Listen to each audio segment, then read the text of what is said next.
Oke, kita akan mulai dengan kuliah pertemuan 11. Minggu depan itu kita udah mulai UAS. Jadi nanti bentuk UASnya akan saya sampaikan minggu depan ya.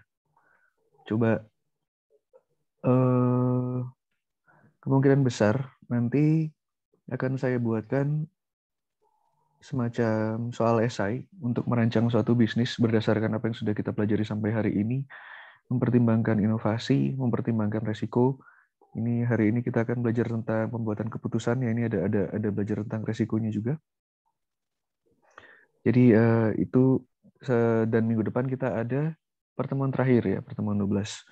Nah, nanti kita akan membuat esainya, nanti syaratnya apa saja nanti akan saya rancang, akan saya masukkan ke dalam LMS Teknik Elektro seperti biasa.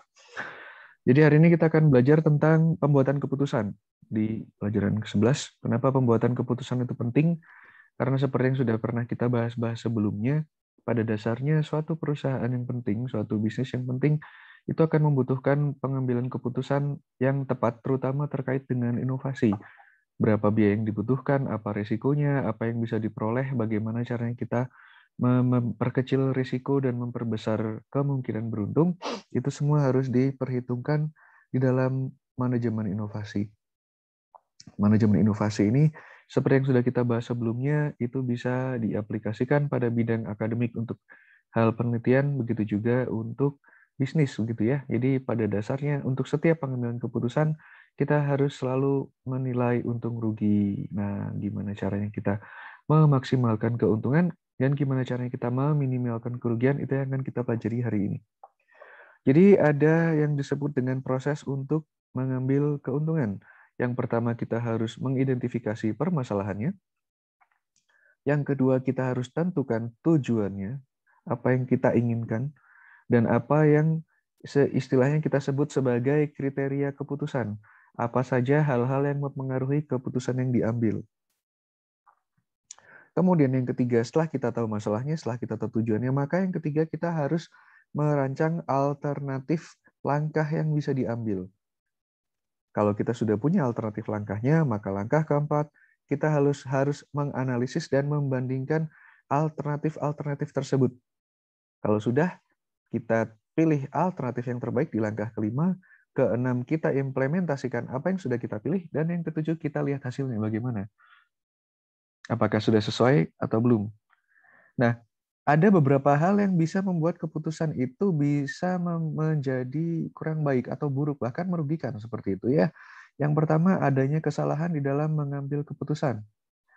Apakah itu karena terburu-buru mengambil keputusan? Apakah yang kedua, kegagalan dalam menyadari konsekuensinya gitu ya. Jadi kita kurang paham apa saja konsekuensi negatif yang dapat disebabkan dari keputusan yang salah itu sehingga kita bisa salah mengambil keputusan. Kemudian ini yang paling sering terjadi terutama kalau misalkan seorang manajer atau seorang kepala institusi atau seorang direktur perusahaan itu sudah terlalu sering sukses ya. Jadinya dia susah untuk mengakui kesalahan sehingga untuk membuat suatu keputusan yang sifatnya imparsial atau tidak memihak itu sulit karena dia merasa ini pilihan saya pasti benar lah, nggak mungkin salah. Kalaupun salah ya kayaknya lagi nggak hoki aja. Ya nggak juga gitu ya. Itu biasanya membuat suatu keputusan itu main feeling, bukan berdasarkan data. Itu yang bisa membuat suatu keputusan itu menjadi bersifat buruk. Nah, kemudian ada lagi yang namanya rasionalitas terbatas. Ya, memang kadang-kadang kita membatasi diri kita sendiri ya, sehingga keputusan yang diambil itu tidak bersifat optimal, tapi ya cukup memuaskan lah. Tapi ya harusnya bisa ditingkatkan lagi sampai bersifat optimal.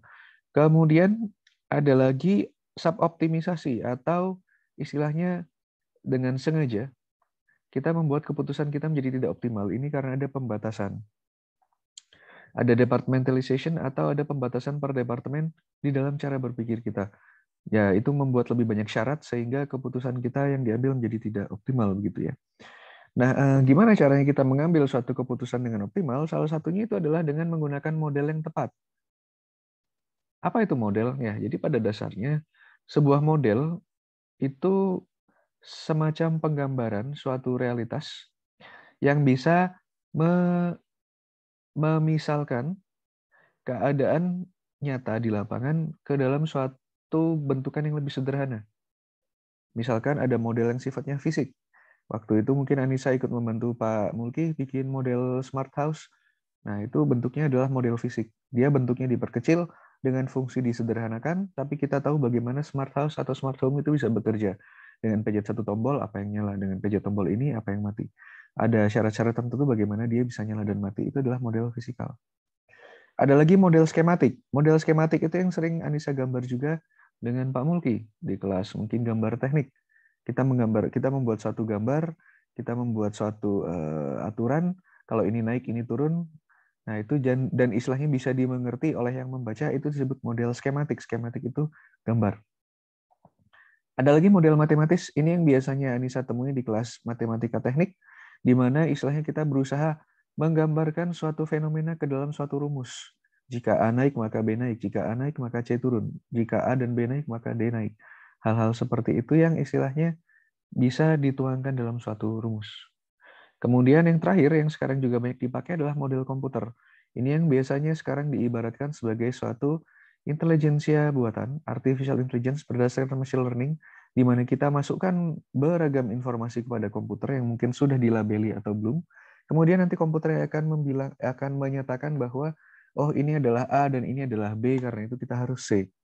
Jadi istilahnya kita menyerahkan perhitungannya kepada komputer.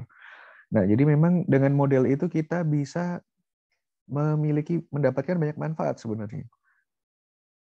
Nah, tapi kita harus juga memperhatikan di dalam penggunaan model itu, yang pertama tujuan dari pembuatan modelnya ini apa? Harus sesuai dulu dengan apa tujuan kita. Kalau misalkan kita ingin mendapatkan keuntungan tapi menggunakan model untuk menghitung resiko, mungkin tidak tepat. Karena tujuannya saja sudah berbeda gitu ya. Nah, kemudian yang kedua, bagaimana cara menggunakan model tersebut untuk menghasilkan masukan atau wawasan yang kita butuhkan. Misalkan dia butuh data A, butuh data B, dihitung dengan data C, sedangkan kita nggak punya salah satunya. Nah, itu bisa membuat kita tidak bisa menggunakan model tersebut dengan baik. Karena kita tidak punya semua data yang dibutuhkan untuk menghasilkan wawasan yang bermanfaat bagi kita. Kemudian yang ketiga adalah bagaimana hasil dari model tersebut, outputnya itu bisa digunakan dan diterjemahkan. Kadang-kadang kalau membaca data saja kita sudah paham fenomenanya, maka kita bisa menerjemahkan data tersebut menjadi pengetahuan atau menerjemahkan informasi menjadi pengetahuan. Masalahnya adalah kalau misalkan kita juga tidak paham ini data apa yang dipakai, informasi apa yang dihasilkan, kemudian kita mereka-reka, menyambung-nyambungkan, oh hasil modelnya seperti ini, kayaknya ini begini. Nah, itu bisa menyebabkan penafsiran yang salah. Penafsiran yang salah bisa mendukung pengambilan keputusan yang salah juga. Seperti misalkan, kita tahu jumlah pasien yang masuk ke rumah sakit menurun. Oh, sukses. Tapi kita nggak lihat bagaimana sebenarnya jumlah tempat tidur di rumah sakitnya yang terpakai meningkat. Apa artinya jumlah pasien yang masuk rumah sakit menurun, tapi jumlah tempat tidurnya meningkat yang dipakai? Itu berarti pasien yang masuk rumah sakit nggak keluar-keluar, nggak sembuh-sembuh ya. Itu yang terjadi kalau misalkan kita menerjemahkan data secara salah. Itu juga membuat kita merasa bahwa dunia sudah aman, padahal penyakitnya semakin menumpuk di rumah sakit gitu ya. Orang yang keluar masuk rumah sakit menjadi bahaya karena penyakit yang semakin meningkat istilahnya potensinya atau kekuatannya di rumah sakit. Yang keempat, asumsi apa yang bekerja. Asumsi itu selalu menentukan bagaimana model tersebut bisa menerjemahkan suatu keadaan nyata. Ada asumsi kondisi ideal, ada asumsi kondisi tidak ideal. Nah, kita harus tahu asumsinya apa ketika kita melihat model tersebut. Misalkan ada beberapa parameter yang dianggap nilainya maksimal atau bahkan tidak dianggap gitu ya. Nah, itu kita harus tahu. Siapa tahu parameter-parameter yang tidak dianggap tadi malah menjadi parameter utama yang sangat berperan di dalam lingkungan kita atau berperan bagi pengambilan keputusan untuk kita. Begitu juga batasan-batasannya apa saja. Nah, itulah yang harus kita perhatikan dan harus kita amati, kita cermati. Hati-hati dengan asumsi dan batasan dari setiap model. Karena tidak semua model itu sifatnya sempurna. Bagaimana suatu model yang sempurna? Suatu model yang sempurna itu bisa mempertimbangkan segala hal yang bisa mempengaruhi suatu fenomena dari luar maupun dari dalam, sebesar dan sekecil apapun. Sedangkan model, seperti yang sudah kita bahas tadi, itu adalah penyederhanaan. Kalau sesuatu disederhanakan, berarti mungkin ada yang tidak dianggap atau ada yang dihilangkan untuk membuat masalahnya menjadi lebih sederhana. Dalam hal ini misalkan kita lihat ada fenomena A, ada 4 parameter yang bekerja ke dalamnya. Akan tetapi karena parameter nomor 2 dan nomor 4 ini pada penelitian, misalkan penelitian Bapak C, itu dianggap tidak berperan, maka oleh dia dihilangkan parameternya. Jadi yang dianggap berperan hanya parameter pertama dan parameter ketiga. Itu yang harus membuat kita berhati-hati dalam menggunakan suatu model. Dia dulu asumsinya apa, kemudian batasannya bagaimana. Oke, sampai sini ada yang mau ditanyakan, Sa? Tentang pengambilan keputusan, dasar pengambilan keputusan, dan juga penggunaan model untuk menyelesaikan suatu permasalahan atau mendukung suatu pengambilan keputusan.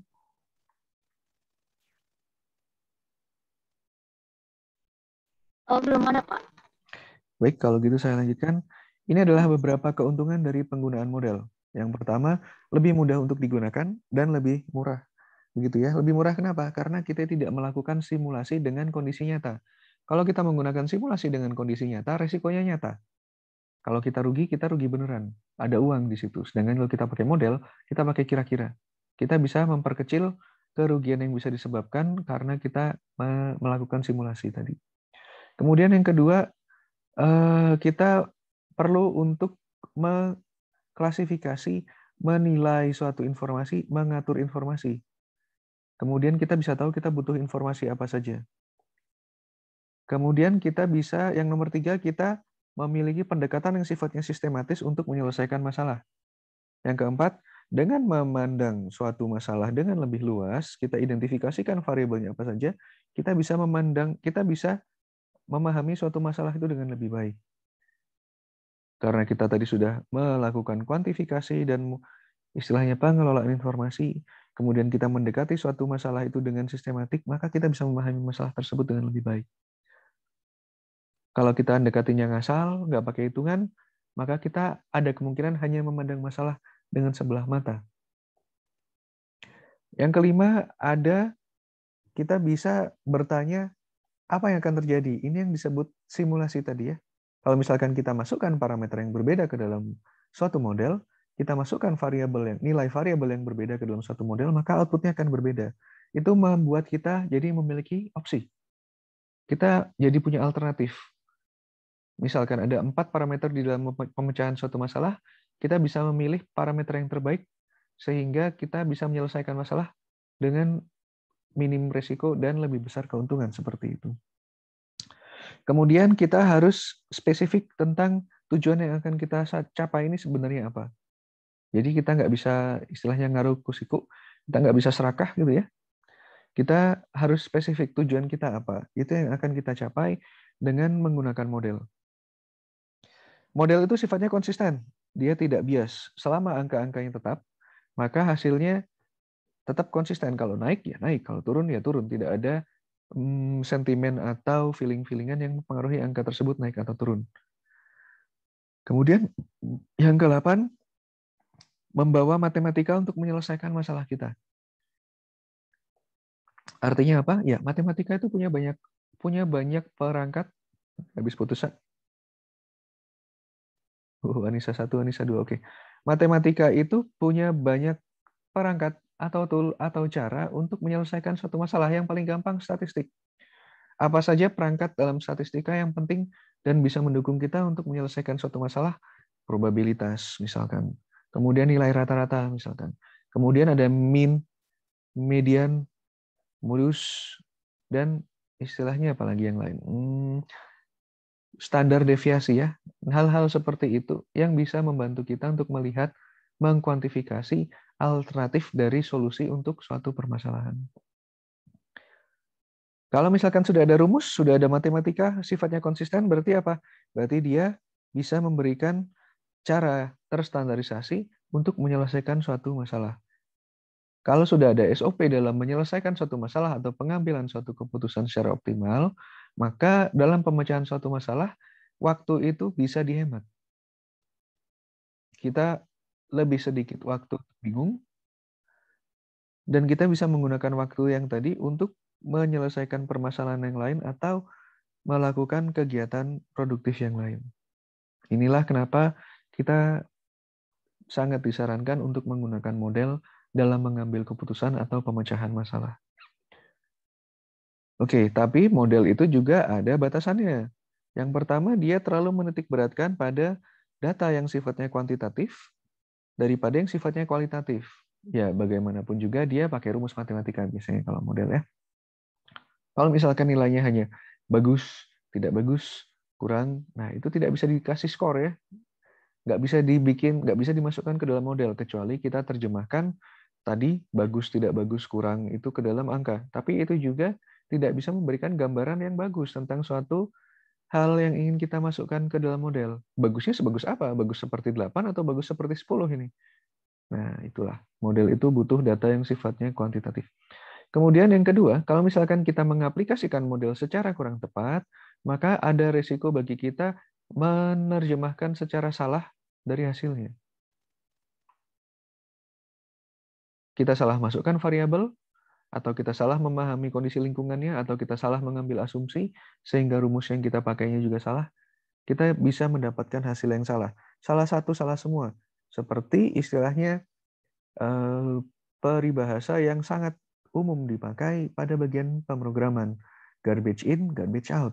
Informasi yang salah kita masukkan, maka kita akan bisa dapat informasi yang salah juga sebagai hasilnya. Kemudian yang nomor 3, untuk model yang sifatnya sangat rumit, di tangan pengguna yang tidak bisa memahami kondisi dan batasan dari penggunaan model tersebut, itu merepotkan ya. Bahkan ya kita nggak akan bisa pakai kalau memang kita nggak paham modelnya ini kayak gimana bentuknya dan gimana cara makainya. Dan yang keempat, pada akhirnya suatu model itu harus selalu disempurnakan. Kenapa? Karena dari awalnya model itu hanyalah berupa interpretasi atau penerjemahan suatu fenomena yang sifatnya rumit ke dalam rumus yang lebih sederhana. Sesuai dengan waktu, semakin panjang kita menggunakan model tersebut, maka kita akan semakin memahami bahwa model tersebut ada banyak kekurangannya. Pada akhirnya, kita juga harus selalu menyempurnakan model tersebut ya, rumusnya harus selalu ditambahi, diperbaiki dengan semakin banyaknya wawasan dan pengalaman kita. Ya, jadi model itu harus selalu berkembang seperti itu. Oke, sampai sini ada yang mau ditanyakan tentang penggunaan model dan batasan penggunaan model untuk penyelesaian masalah atau pengambilan keputusan?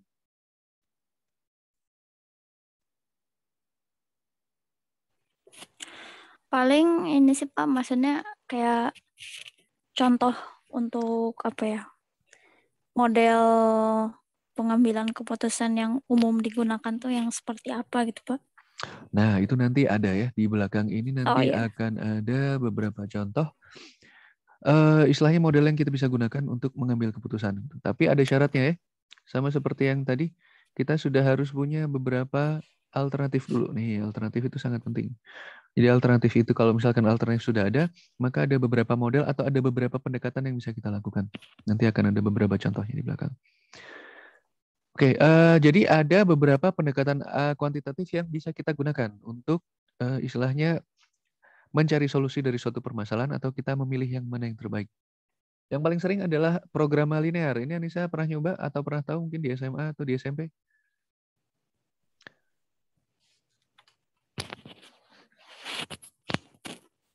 nggak tahu Pak, lupa. Oh Programa linear, linear. Nah, gimana itu programa linear? Tahu nggak? nggak.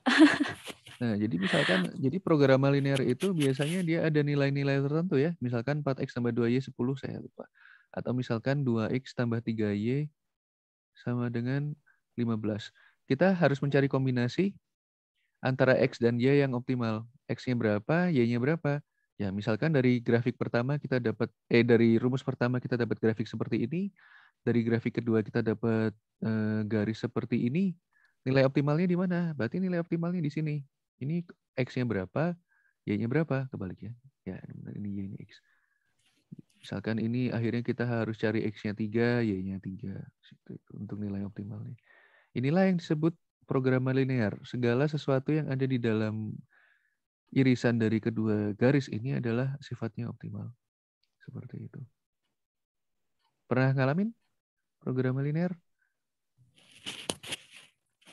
Pernah Pak. Nah, ini ya. Ini salah satu rumus yang paling sederhana dan bisa kita pakai untuk menentukan, ini ya, balik lagi decision making, untuk menentukan berapa jumlah X dan Y yang bisa kita dapat, yang bisa kita optimalkan untuk mendapat hasil optimal seperti itu. Kemudian ada model antrian. Nah, model antrian itu ada rumus matematikanya, nggak akan saya bahas, saya juga belum ahli. Kemudian ada model inventory atau model penyimpanan di gudang. Kemudian ada project model. Kemudian ada model untuk meramal. Kemudian ada model statistik. Nah, metode kuantitatif ini umumnya lebih sulit dipahami. Kalau misalkan tidak ada demonstrasi, contoh gitu ya, atau penjelasan dari penggunaan rumusnya seperti apa.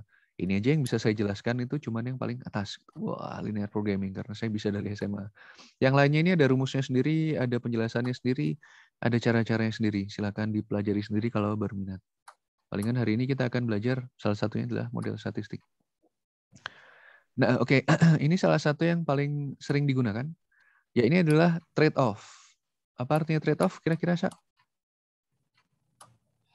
Apa ya? Trade-off itu, apa itu trade-off? Apa itu trade-off? Apa ya? Tahu, Pak. Trade-off itu kurang lebih untung rugi gitu ya. Untung rugi. Trade-off itu kalau misalkan kita pasang atau kita pilih atau kita beli sesuatu, oke, kita dapat A tapi kita hilang B.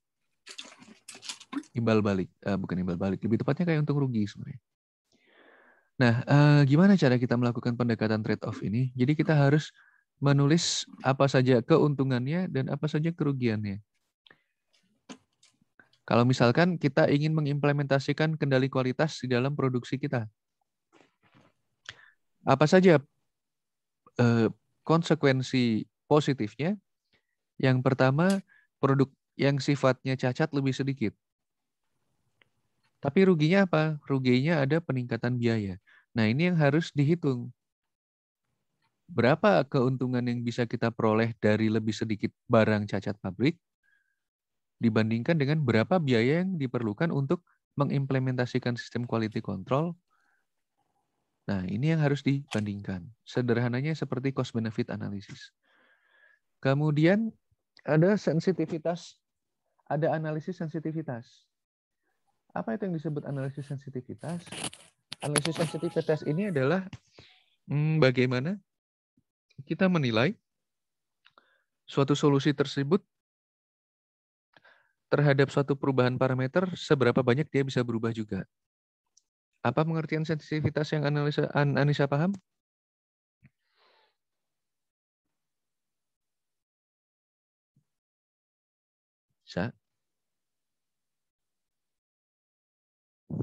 Saya merasa sendirian. Halo?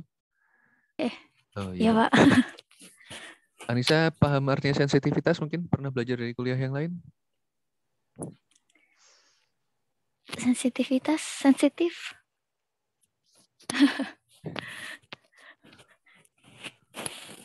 Ibaratnya kalau misalkan kita ada ini ya, ibaratnya kalau misalkan kita ada variabel resistor. Seberapa jauh Anissa memutar trimpotnya, seberapa banyak resistansinya naik. Nah, itu sensitivitas dari trimpotnya. Lebih sensitif suatu variabel itu lebih sensitif suatu solusi terhadap suatu parameter, berarti hubungan antara solusi dengan parameter tersebut semakin tinggi ya, seperti itu. Oke, misalkan kita punya rumus delta sama dengan A2 minus A1 dibagi setengah kali A2 plus A1. Misalkan kita tahu X-nya 5. X itu tetap 5 ya, A-nya tetap di KX ditambah 4.000 dan B-nya di KX tambah 4. Ketika K sama dengan 1, maka nilai deltanya, ketika K sama dengan 1, maka kita dapat nilai akhirnya 4.005. K. Di sini. K-nya 1 dikali X, X-nya 5. A-nya itu 4.005. Kita lihat A-nya saja dulu. Kalau misalkan kita menggunakan variabel B, di mana B itu KX plus 4, maka B-nya nilainya 9. Kalau K-nya 2, B-nya, kayaknya salah di sini. K-nya 2 dikali 5, nah ini harusnya 14 ya. 2 kali 5 tambah 4, 14. Oke. Nah, di sini kita bisa melihat deltanya, yang pertama 0,03%. Akan tetapi kalau ada penambahan K pada B, deltanya menjadi 10,87%. Di sini kita bisa melihat bahwa kalau kita masukkan nilai B, itu lebih tinggi. Jadi sensitivitas rumus ini terhadap B itu lebih tinggi. Karena kalau misalkan B-nya berubah sedikit, persentasenya bisa langsung naik jauh. Nah, seperti itu. Oke, ini paham untuk analisis sensitivitas? Paham, Pak. Oke. Baik, selanjutnya adalah pendekatan secara sistem. Nah, pendekatan secara sistem itu bagaimana? Ya, kita harus bisa menggambarkan suatu masalah itu sebagai hubungan dari beberapa subsistem yang berbeda. Misalkan dari bisnis Anissa itu adalah proses dari 3 subproses yang berbeda gitu ya. Ada subproses A, subproses B, dan subproses C. Di sini yang kita lihat adalah sistem secara keseluruhan. Ada input, ada output. Kadang-kadang yang harus kita nilai adalah bagaimana dengan input sekian kita dapat output segitu. Jadi kita memandangnya secara keseluruhan. Nah, jadi kita harus melihat, kita nggak peduli ABC-nya bagaimana, atau kita harus menilai dengan optimal gitu ya, bagaimana A dan A, B, C ini bisa memberikan hasil optimal. Sehingga dengan nilai masukan dan keluaran tersebut kita bisa dapat hasil optimal. Nah, meskipun A atau B itu kita harus persulit, maaf ya A, kamu harus kerja lebih keras, maaf ya B, kamu harus kerja lebih keras. Tapi gimana pun juga hasilnya menjadi lebih baik karena istilahnya secara keseluruhan kinerjanya menjadi lebih baik karena A dan B menurun. Paham nggak di sini? Coba. Jadi misalkan di satu perusahaan, Anissa ada proses A, ada proses B, ada proses C.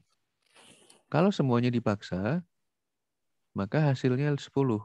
Tapi kalau misalkan A diturunkan, B-nya diturunkan, sedangkan C-nya tetap dinaikkan, maka hasilnya 15. Di sini kita bisa rugi di A dan B, tapi kita untung di C yang lebih tinggi, sehingga hasil akhirnya lebih tinggi juga. Itu yang disebut pendekatan secara sistemik. Memang ada ruginya, tapi secara keseluruhan hasilnya lebih untung. Nah, seperti itu ya. Oke, kita masuk ke dalam lingkungan apa saja yang mempengaruhi pengambilan keputusan. Yang pertama adalah kepastian, certainty. Ada beberapa parameter yang sifatnya relevan atau berhubungan, itu memiliki nilai yang sudah kita ketahui. Misalkan apa? Misalkan pajak. Pajak itu biasanya nilainya tetap. Bunga itu biasanya setiap setahun itu tetap. Kemudian kenaikan harga waktu lebaran. Nah, itu mau gimana pun pasti naik. Oke, kemudian ada risiko. Beberapa parameter yang ada memiliki outputnya itu sifatnya kemungkinan, probabilistik. Hari ini mungkin bisa hujan. Kalau hari ini hujan berarti saya nggak bisa jual gorengan.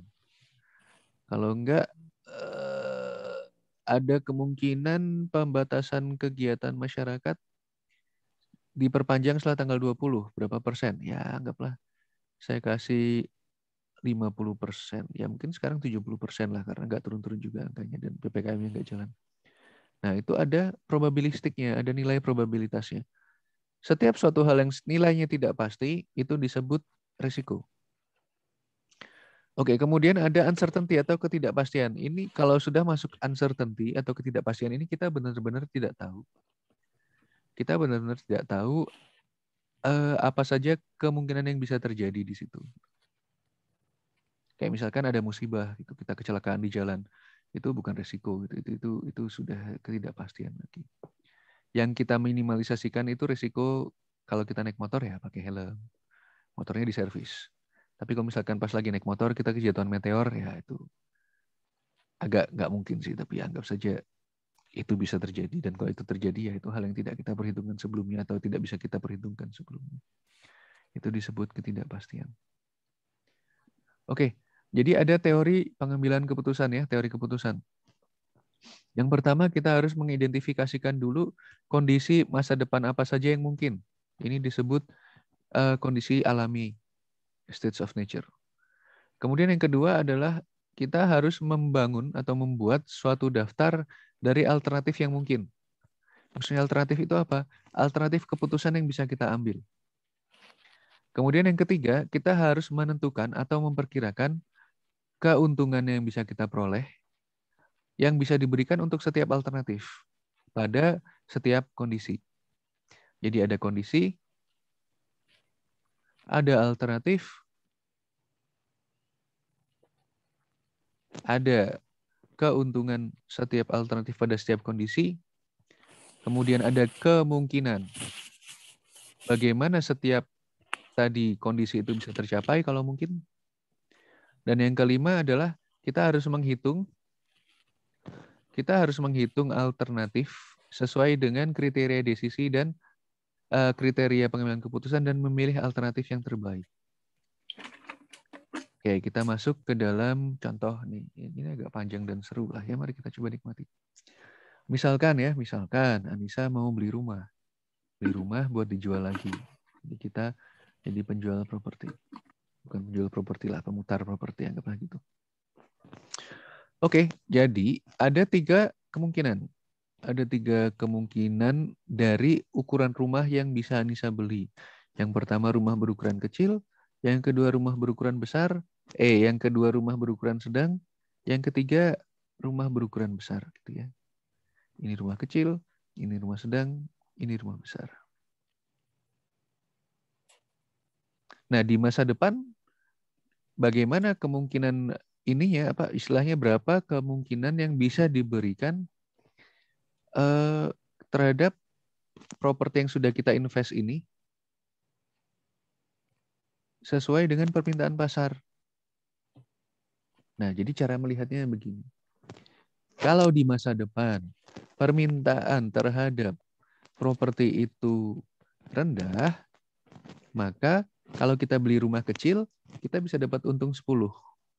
Kalau kita beli rumah yang berukuran sedang sekarang, di masa depan kita bisa jual dengan harga 7 atau kita bisa untung 7. Akan tetapi kalau kita punya rumah atau kita beli rumah berukuran besar sekarang dan di masa depan orang-orang nggak mau beli rumah gitu ya, lagi malas beli rumah, maka kita malah rugi, -4 nilainya. Kalau misalkan, ini adalah nature pertama atau kondisi pertama. Ada nature kedua atau kondisi kedua, di mana permintaan terhadap rumah di masa depan sifatnya lumayan atau menengah. Rumah kecil akan tetap laku, kita tetap bisa untung 10 di masa depan. 10 miliar karena seperti itu. Kalau misalkan permintaannya menengah di masa depan, dengan rumah sedang kita bisa untung 12 miliar. Sedangkan untuk rumah besar kita untung 2 miliar. Karena belinya aja mahal ya, jualnya lagi ya mungkin untungnya nggak terlalu besar. Tapi kalau misalkan permintaan terhadap rumah atau properti itu menjadi tinggi di masa depan, untuk rumah kecil kita tetap konstan 10. Pokoknya rumah kecil mau kondisi ekonomi sulit, mau kondisi ekonomi lumayan, maupun kondisi ekonomi baik, kita tetap untung 10. Kalau untuk rumah menengah, di kondisi baik, di kondisi lumayan dan kondisi baik saja dia tetap 12. Akan tetapi rumah besar, pada kondisi dia permintaan propertinya tinggi di masa depan, kita bisa untung 16 miliar. Oke, secara sederhana aja. Dari sini, Anissa sekarang jadi mau beli rumah kecil, rumah besar, atau rumah sedang? Kebalik, rumah kecil, rumah sedang, atau rumah besar? Rumah kecil, Pak. Rumah kecil ya, buat dijual lagi loh ya, bukan buat ditinggalin. Oke, Iya. Nah jadi sebenarnya sebelum kita sembarangan pilih rumah kecil, jadi sebenarnya ada beberapa pendekatan. Kalau misalkan sudah pasti di masa depan itu permintaannya kita tahu, maka ini ya, kalau misalkan di masa depan kita sudah tahu demand atau permintaan terhadap properti itu kita sudah tahu, maka ya kita pilih yang paling baik. Kalau misalkan memang kita tahu, tahun depan permintaannya pasti rendah, pasti karena Bapak kita yang punya Bank Dunia. Ya sudah, kita pilih alternatif yang paling memberikan untung. Kita pilih alternatif kecil. Kalau misalkan kita tahu tahun depan permintaan terhadap properti itu lumayan, ya sudah kita pilih yang medium. Kalau kita tahu ya, sekali lagi, kalau kita benar tahu certainty, yang sebenarnya nggak mungkin sih. Kalau kita tahu di masa depan, tahun depan itu, semua orang bakal cari rumah, ya sudah, sekalian saja kita beli rumah yang besar, biar untungnya 16 miliar gitu ya. Seperti itu. Tapi itu syaratnya, kita sudah tahu demand di masa depan itu dengan pasti seperti apa. Yang sebenarnya agak sulit tercapai. Nah, inilah yang sebenarnya akan sering terjadi. Kita harus membuat keputusan di bawah ketidakpastian. Karena kita nggak tahu masa depan seperti apa. COVID, apakah bisa selesai tahun depan? Atau enggak mungkin? Kapan selesainya? 2 tahun, 3 tahun lagi? Apakah setelah COVID nggak ada penyakit lain yang lebih sulit mungkin? Atau lebih berat lagi? Apa mungkin setelah itu dunia nggak kejatuhan meteor? Atau ada perang mungkin gara-gara COVID semua orang susah jadinya pada rebutan sumber daya di bumi? Nggak tahu. Karena itulah ada beberapa pendekatan yang bisa kita ambil. Yang pertama adalah pendekatan maksimin gitu ya. Ini bukan orang Jawa meskipun nama belakangnya Min.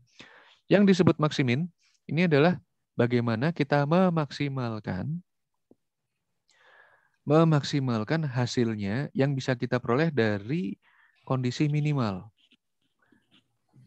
Menentukan kemungkinan untung kita yang paling jelek untuk setiap alternatif yang ada, kemudian kita pilih yang paling baik dari yang paling jelek. Jadi sehingga ketika kita mengalami kondisi terburuk pun, kita mendapatkan kondisi terbaik dari yang terburuknya. Bukan terburuk yang dari terburuknya gitu ya. Itu parah banget kalau kita dari terburuk. Misalkan kita investasi rumah besar di kondisi permintaan masa depan rendah, malah rugi kita ya. Seperti itu. Oke, yang kedua adalah Maximax. Maximax ini adalah kita menentukan alternatif berdasarkan kemungkinan kita yang paling untung di mana, kemudian kita pilih yang terbaik dari situ. Untuk pendekatan ketiga adalah pendekatan Laplace. Nah, Laplace itu seperti namanya Pak Laplace ya. Memang dia urusannya sama matematika. Ntar saya bersihin dulu.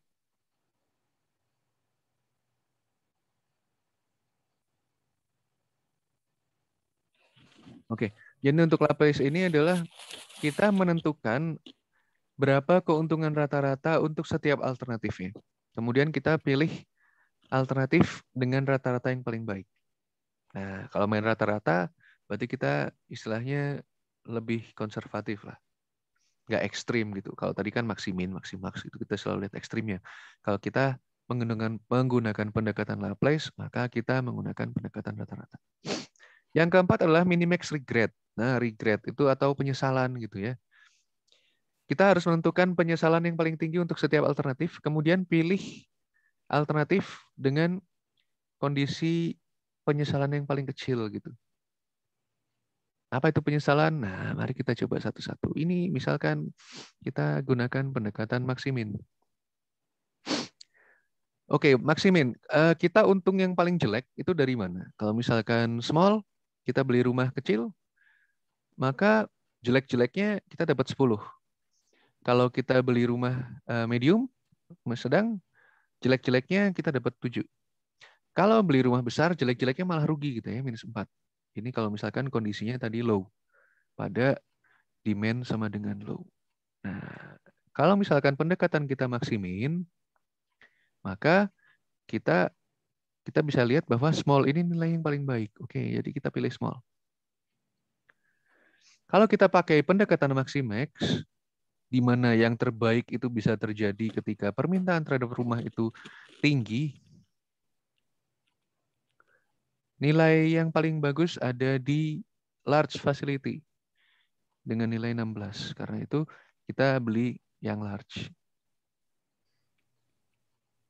Kalau misalkan kita pakai pendekatan Laplace, kalau Laplace kita harus rata-rata ya. Rata-rata itu gimana ngitungnya? Kalau small berarti 10 tambah 10 tambah 10 bagi 3. Kalau medium 7 tambah 12 tambah 12 bagi 3. Kalau large minus 4, 2, 16 bagi 3. Sehingga kita bisa dapatkan Untuk rata-rata keuntungan, medium itu yang paling tinggi. Di sini kita pilih yang medium.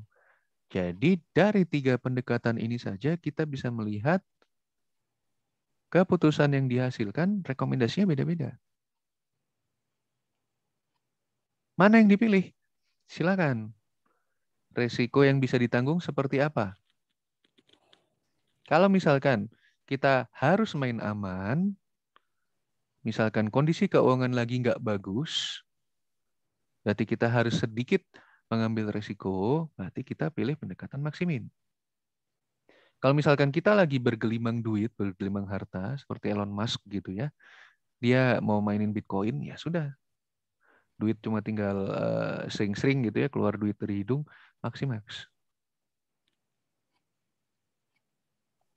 Kalau misalkan kita tengah-tengah, masih nggak yakin kita berani ngambil risiko besar, tapi kita juga punya modal, silakan pakai Laplace.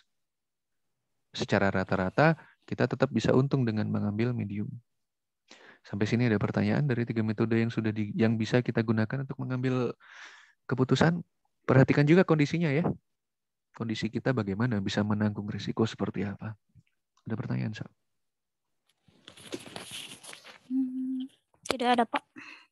Oke, baik. Kalau gitu kita coba perhitungan yang lain. Ini ada minimax regret. Apa itu sebutannya minimax regret?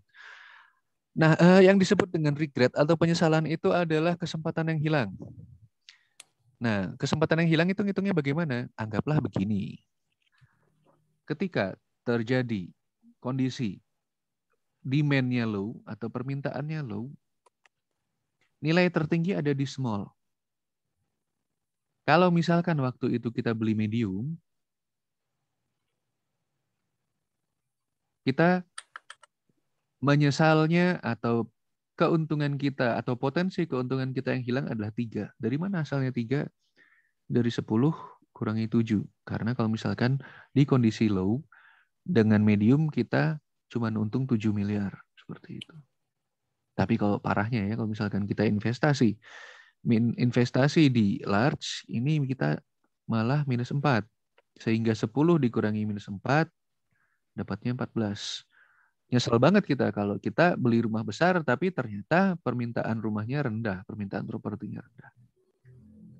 Oke, nilai tertinggi ada di small. Ketika permintaan terhadap properti itu sedang, maka nilai tertinggi ada di medium dengan nilai 12. Penyesalan yang kita dapatkan kalau misalkan kita beli rumah kecil adalah 12 kurangi 10 sama dengan 2. Begitu juga penyesalan yang kita dapatkan kalau kita beli rumah besar adalah 12 kurangi 2 sama dengan 10. Wah, lebih banyak penyesalan sebenarnya rumah besar ya. Tapi kalau misalkan kondisi permintaan terhadap rumah itu tinggi, di mana yang paling untung ada di rumah besar dengan harga 16. Kalau misalkan kita beli rumah kecil dia dulu, maka kita menyesal atau kita kehilangan potensi keuntungan sebesar 6 miliar. Kalau kita beli rumah kecil. Kalau kita beli rumah sedang, 16. Kita bertiga ya jadinya. Berdua kan. 16. 16 dikurangi 12 sama dengan 4. Oke, berarti di sini yang kita harus mencari adalah berapa nilai yang paling rendah dari yang paling tinggi. Yang paling tinggi penyesalannya. Kalau misalkan kita memilih, mana ini? Mari kita hapus. Kalau misalkan kita memilih rumah kecil, maka kemungkinan terburuknya kita bisa menyesal sebesar 6 miliar. Kalau kita beli rumah sedang, kita bisa menyesal atau kehilangan kesempatan untung sebesar 4 miliar. Sedangkan kalau kita beli rumah besar, kemungkinan penyesalan terbesar yang bisa kita tanggung adalah 14 miliar. Mana yang kita pilih? Yang kemungkinan menyesalnya paling kecil, ya ini medium. Sehingga berdasarkan pendekatan minimax atau istilahnya kita nggak pengen kehilangan duit, maka kita harus memilih alternatif yang rumah yang menengah seperti itu. Oke, ada yang mau ditanyakan?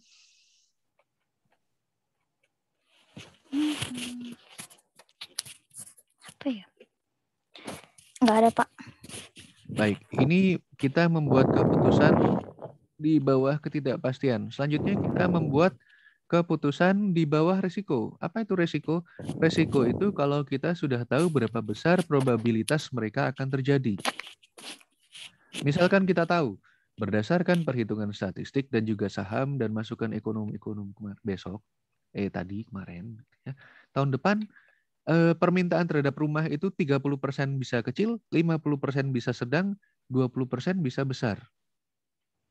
Ada probabilitasnya.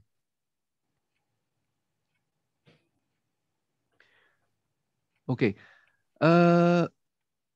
Kalau untuk alternatif kecil, berarti yang harus kita lakukan adalah total keuntungan atau kemungkinan keuntungan dikalikan probabilitas.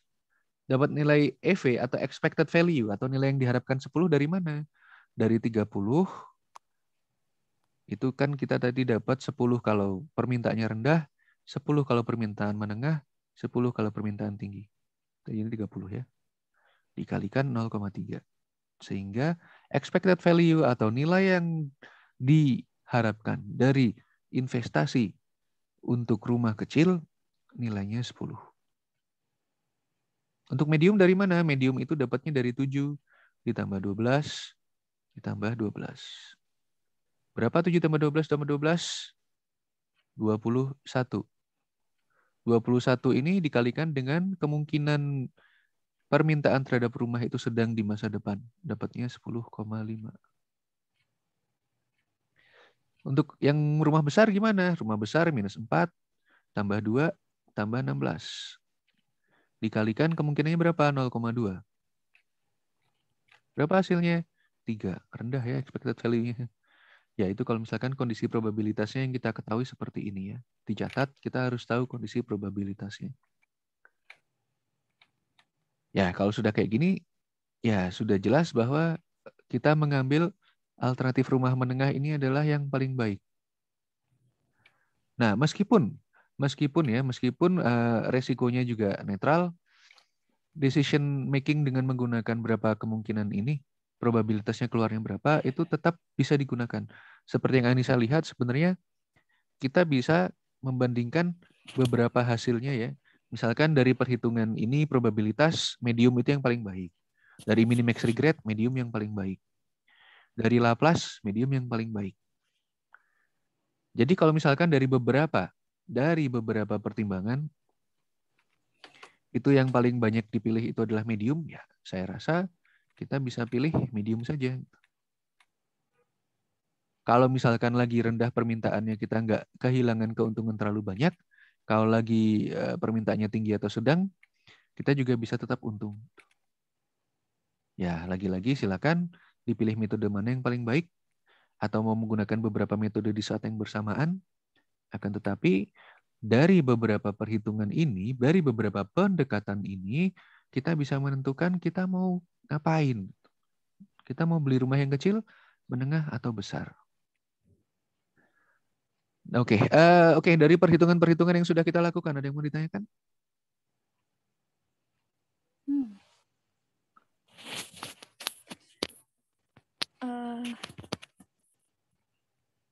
Ya, jadi dari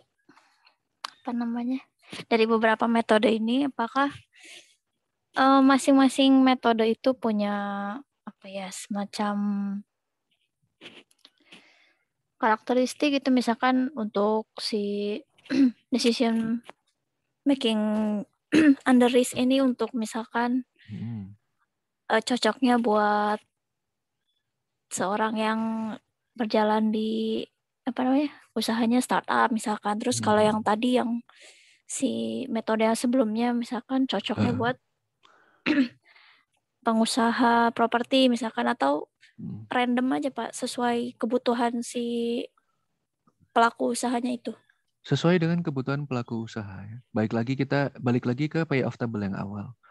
Kalau ini memang contohnya kita investasi untuk rumah gitu ya. Tapi istilahnya ini bisa kita jadiin, kita bisa beda-bedain apa yang istilahnya mau kita bikin tabel alternatifnya. Misalkan Anissa mau nambah cabang. Kalau misalkan nambah cabangnya 2, nambah cabangnya 4, dan nambah cabangnya 6, di masa depan permintaan terhadap ayam goreng Anissa itu berapa nih? Kalau misalkan memang kita rendah, untungnya berapa?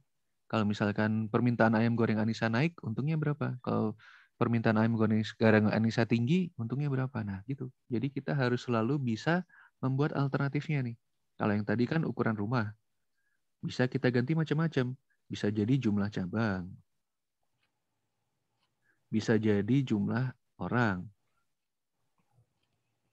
Bisa jadi jumlah mesin. Atau apapun gitu. Tapi yang pasti harus bisa dikuantifikasi atau bisa diperkirakan keuntungannya untuk masing-masing kondisi masa depan yang mungkin itu, mereka bisa membuat kita untung seberapa banyak. Kan kurang lebih sama nih. Misalkan Anissa punya itu tadi bisnis ayam goreng gitu ya, ayam goreng Anissa. Kalau misalkan Anissa mau nambah jumlah orang nih, aduh, udah waktunya nih kita memperbesar jumlah pekerja atau waktunya kita menambah jumlah produksi kita. Kita mau nambah jumlah berapa orang? Nambah jumlah bisa 2 orang, 5 orang, 10 orang. Dengan ada kemungkinan di masa depan antara kita nggak terlalu untung, lumayan untung, atau untung banget. Kalau kita nggak terlalu untung, atau misalkan kondisi ayam kita banyak yang beli, untungnya berapa? Kita dapat untung berapa? Kalau misalkan misalkan The Besto tutup dan toko-toko ayam goreng yang tutup, wah berarti untung kita tinggi nih. Kita bisa untung berapa? Kalau orang kita cuma sedikit, kita cuma bisa untung berapa itu, karena ada untung maksimal yang bisa ditanggung ya, mungkin 10 gitu. Nah, ini cuma kira-kira aja. Tapi Anissa harus ngisi sendiri. Alternatifnya apa saja? Ini alternatifnya cuma 3. Bisa kita bikin alternatif 4, 5, 6, silakan. Bisa. Tapi ya terlalu banyak hitungan, bingung juga nanti. Nah, itulah yang harus kita kuantifikasi. Itulah yang harus bisa kita perkirakan. Itulah yang harus kita bisa gambarkan atau dimodelkan. Sekali lagi, ini dimodelkan. Dimodelkan secara sederhana seberapa untung kita kalau kita memilih satu alternatif. Nah, seperti itu. Dengan beberapa kemungkinan. Apakah kemungkinan cuma 3? Bisa 4, bisa 5 gitu ya. Bisa ada kemungkinan apa gitu. Kalau ini kan memang yang paling gampang lah ya. Rendah, sedang, tinggi. Dah itulah antara 3 itu. Ini sebentar lagi putus 1 menit. Ini akan saya putus dulu. Habis ini saya bikin link lagi. Silakan bergabung lagi dengan link yang baru ya. Oh, oke, Pak. Terima kasih.